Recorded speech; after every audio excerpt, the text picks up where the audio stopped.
Vicky Dávila enfrenta a Alejandro Gaviria. Mientras yo denunciaba la corrupción del gobierno Petro, usted lo respaldó. No sea hipócrita.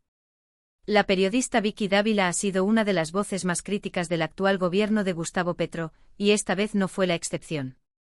En un reciente cruce de declaraciones, Dávila dirigió duras críticas hacia Alejandro Gaviria, exministro de Educación, luego de que éste manifestara que con la información que tiene ahora, no habría aceptado ser parte de la administración de Petro.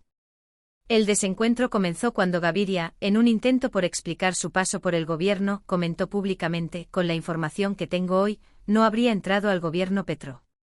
Esta declaración, lejos de generar empatía, desató una tormenta de reacciones, entre ellas la de Vicky Dávila, quien no tardó en cuestionar la coherencia y las motivaciones del exministro. Desde su cuenta en X, anteriormente Twitter, la periodista lanzó una contundente pregunta: ¿qué información le faltaba? La interrogante no solo dejó al descubierto su escepticismo frente a las declaraciones de Gaviria, sino que abrió paso a un debate sobre la responsabilidad política y la ética en el ejercicio del poder. La respuesta de Alejandro Gaviria. Lejos de asumir una postura conciliadora, Gaviria respondió con un mensaje cargado de críticas hacia Dávila. Señora @Vicky Dávila H. Paradójicamente aquí la parecida a Petro es usted. Son dos caras de una misma moneda. Sus opiniones entrañan un populismo muy cercano al de Petro, una previsible división del mundo entre unas élites corruptas y un pueblo indignado que usted dice representar. Hay cierto facilismo en su crítica, cierta tendencia a simplificarlo todo. Como Petro. Además, sus opiniones revelan con frecuencia una intolerancia, una pugnacidad extrema que uno no quisiera ver en una persona con poder político. Sin tolerancia, lo estamos viviendo, la libertad corre peligro. Creo, para usar su lenguaje, que el país necesita otra cosa: más tolerancia, menos divisiones y menos odios artificiales. Aunque el mensaje intentaba situar a Dávila en el mismo espectro de polarización que critica, para muchos fue una evasiva a la pregunta inicial. La periodista no tardó en replicar y, fiel a su estilo directo, desglosó una serie de argumentos que cuestionaron las afirmaciones del exministro. El contraataque de Vicky Dávila. No contestó la pregunta @a Gaviriau. Usted afirmó: con la información que tengo hoy, no hubiera entrado al gobierno Petro. Cuénteme, cuando usted aceptó ser ministro de Petro, ¿no sabía que corrían la línea ética a lo Guanumen? ¿No sabía sobre el plan de Petro con el sistema de salud? ¿No sabía del pacto de la picota? Todo eso se conoció en la campaña. ¿Qué esperaba? Dávila se refiere a escándalos ampliamente documentados durante la campaña presidencial de Gustavo Petro, que incluían denuncias sobre acuerdos políticos cuestionables y promesas de reforma que despertaban dudas entre sus opositores. Para Dávila, la información estaba al alcance de todos, incluido Gaviria, quien, en su opinión, decidió ignorarla por conveniencia política. La periodista continuó su ataque, señalando lo que considera las verdaderas motivaciones detrás de la decisión de Gaviria de aceptar un cargo en el gobierno. Su problema fue que Juan Manuel Santos y César Gaviria le hicieron creer que por ser bonito y novedoso lo iban a coronar presidente. Usted se alió con lo peor de la clase política, pero trató de disimular y desconocerlo. Cuando perdió en la consulta de la Centro Esperanza, sacó muy pocos votos y quedó de cuarto, le volvió a ganar la vanidad y la ambición. Petro le ofreció un puesto como ministro de Educación, usted aceptó, en su gestión no hizo nada, y Petro lo sacó sin pena ni gloria. La crítica al papel de Gaviria como ministro.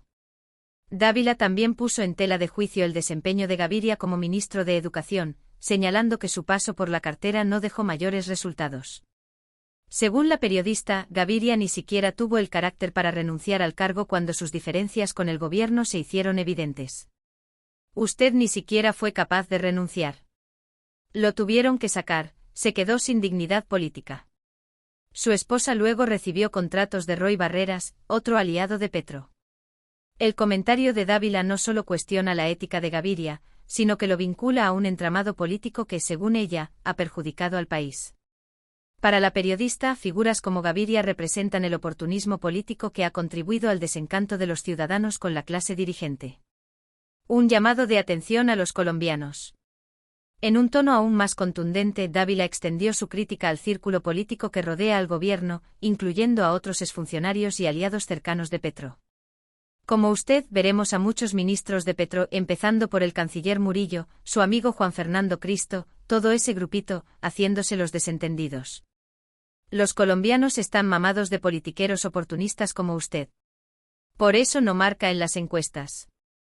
Este último comentario subraya un sentimiento generalizado de frustración hacia los políticos que, como Gaviria, han transitado por diferentes sectores del espectro político sin asumir responsabilidades claras por sus acciones o decisiones. Mientras yo denunciaba, usted se aliaba. Dávila concluyó su intervención con una de sus frases más categóricas. Y no se le olvide, mientras yo denuncié la porquería y la corrupción del gobierno Petro, usted perteneció al gobierno de él y se alió con quien tanto daño le ha hecho a Colombia. No sea morrongo. Con esta afirmación, la periodista no solo reitera su postura como una de las principales opositoras del actual gobierno, sino que también recalca su compromiso con denunciar lo que considera irregularidades y actos de corrupción, algo que, en su opinión, Gaviria nunca hizo mientras ocupó un cargo en la administración de Petro. Reflexión final y llamado a la acción. El enfrentamiento entre Vicky Dávila y Alejandro Gaviria no es solo un episodio más de los múltiples debates políticos en Colombia, es un reflejo de la profunda polarización que vive el país. Mientras algunos defienden las posturas de Dávila como una muestra de valentía al señalar la corrupción, otros consideran que su estilo puede ser excesivamente confrontacional. Por otro lado, las declaraciones de Gaviria también han dejado preguntas abiertas sobre la verdadera naturaleza de su relación con el gobierno Petro y su disposición para asumir responsabilidades frente a sus decisiones. Si te interesa seguir de cerca este y otros debates que marcan la agenda política del país, suscríbete al canal y participa con tus comentarios. Queremos saber tu opinión. ¿Crees que Alejandro Gaviria debe rendir cuentas por su paso por el gobierno? ¿Consideras justas las críticas de Vicky Dávila? Déjanos tu punto de vista y no olvides activar las notificaciones para no perderte el próximo contenido.